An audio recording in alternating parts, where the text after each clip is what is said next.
If my colleagues across the aisle do what many expect and hammer the chairman over their newfound religion on the First Amendment and free speech, I will be obliged to point out that those concerns were miraculously absent when the Biden administration was pressuring big tech to silence Americans for wrongthink on COVID and election security. We now know that this issue, as related to Jimmy Kimmel, quote, the easy way or the hard way, is just an example. And I certainly appreciate Chairman Cruz's words saying it was dangerous as hell and right out of Goodfellas. Now, another area of agreement between you and I is that Jimmy Kimmel is angry, overtly partisan, and profoundly unfunny. Jimmy's remarks about Charlie Kirk were tasteless, and ABC and its affiliates would have been fully within their rights to fire him or simply to no longer air his program. That was their choice.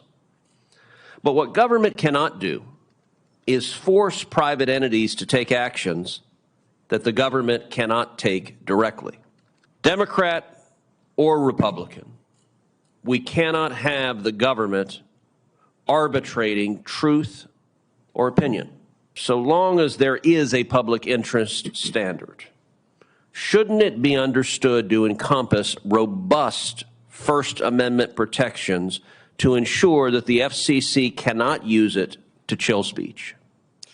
Yes, Senator, I agree with you there. And I think the examples you laid out of weaponization during the Biden years are perfect examples. The Fox case you mentioned was a renewal for a broadcast TV license, and petitioners sought to have the FCC not renew it based on content that aired on a separate cable channel. In the cable context, it's entirely different. There's no license. There's no public interest standards. Chairman Carr, in 2022, you tweeted, political satire is one of the oldest and most important forms of free speech.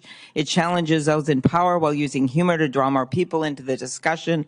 That's why people in influential positions have always targeted it for censorship. Yes or no, do you still agree that political satire should be protected speech?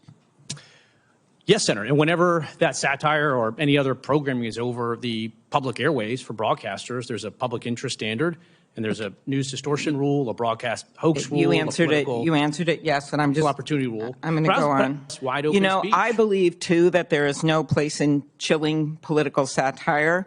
But after Jimmy Kimmel's monologue, you went on a podcast and suggested that ABC should take Kimmel off the air, saying, we can do this the easy way or the hard way. Those were your words. Do you think it is appropriate to use your position to threaten companies that broadcast political satire?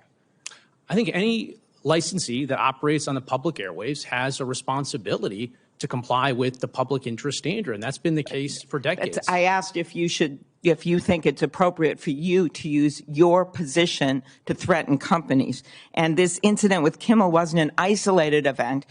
You've launched investigations into every major broadcast network except Fox. Is that correct? I don't know if that's true or not. We do have investigations going on NPR and PBS. We have a number of investigations that are ongoing.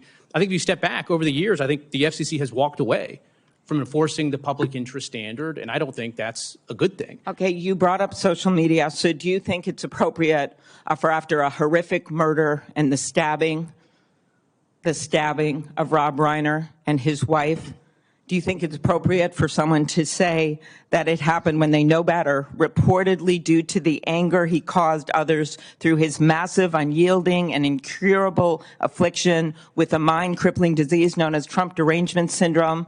He was known to have driven people crazy by his raging obsession of President Donald J. Trump, with his obvious paranoia reaching new heights. Do you think that's appropriate for the President of the United States to do that? And if Jimmy Kimmel would have said that, would have you have threatened to take him off the air? Senator, look, Democrats on this dais are accusing me of engaging in censorship, and now you're trying to encourage me to police speech on the internet. I'm simply not going to do it. I'm just asking Broadcast you. These are the kind of words. I think they are cruel. I think they hurt President Trump to say that kind of thing. I think it hurts him with trust from the American people. But this is the kind of stuff that's going on right now. And yet you are going after broadcast stations, except for Fox, and making threats. Senator, we are applying the law. Let's step back. Broadcast TV is fundamentally different than any other forms of media, whether it's cable or podcast or soapbox or man on the street. There's a public trustee model that Congress has set up. So you think you have jurisdiction over political satire under the public interest standard and the news distortion standard, just to put a fine point on it? My position is just about that one is a yes or no. Do you have jurisdiction or not? We have jurisdiction with respect to the broadcast airwaves uniquely to ensure that their operations are in the public interest. Do you think it is appropriate for you to have an opinion at all in your official capacity about what a comedian says, as offensive as it may have been?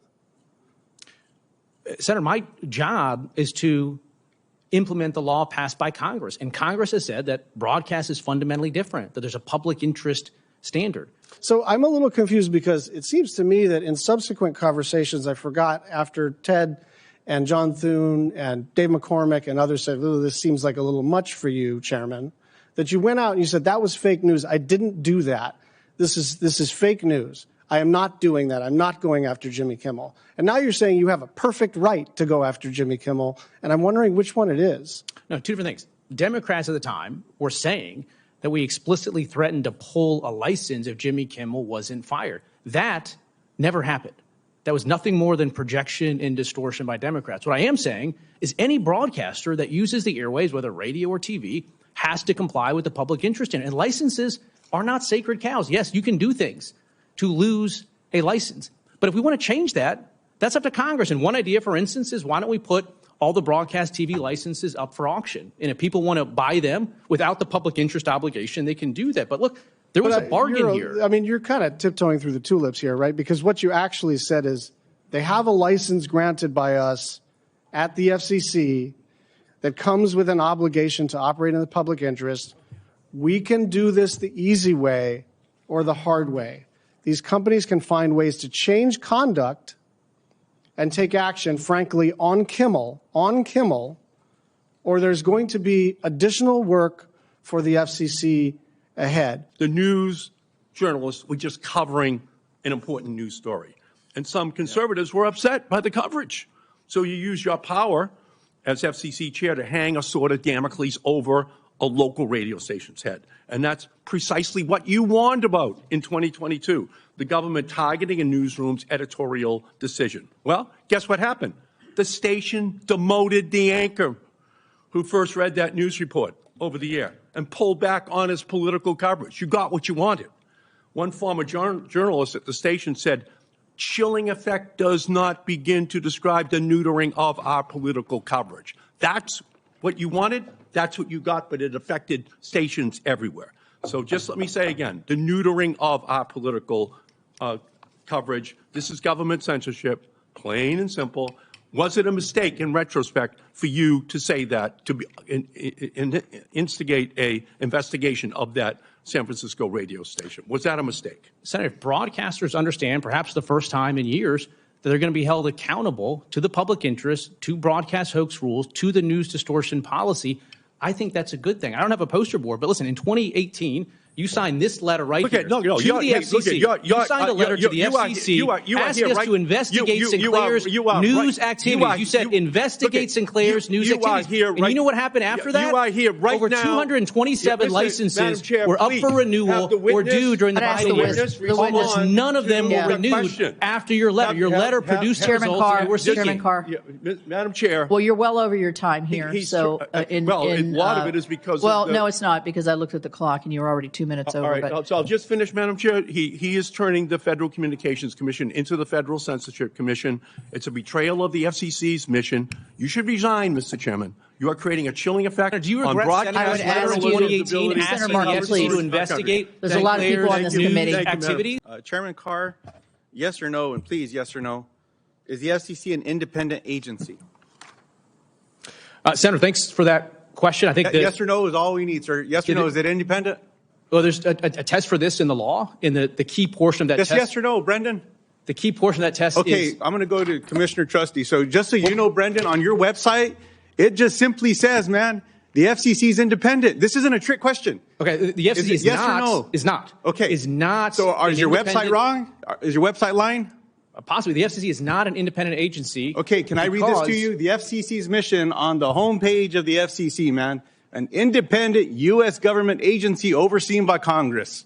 Is that factual or is that a lie? The FCC is not formally an independent agency. Is this true or is this a lie? I'm happy to answer your question. Okay. The sine qua non of independence is being removable by the president. Chairman, I have a little bit of time. I'll get back to you. The FCC is not an independent agency, formally speaking. Appreciate you saying that and being honest with the American people.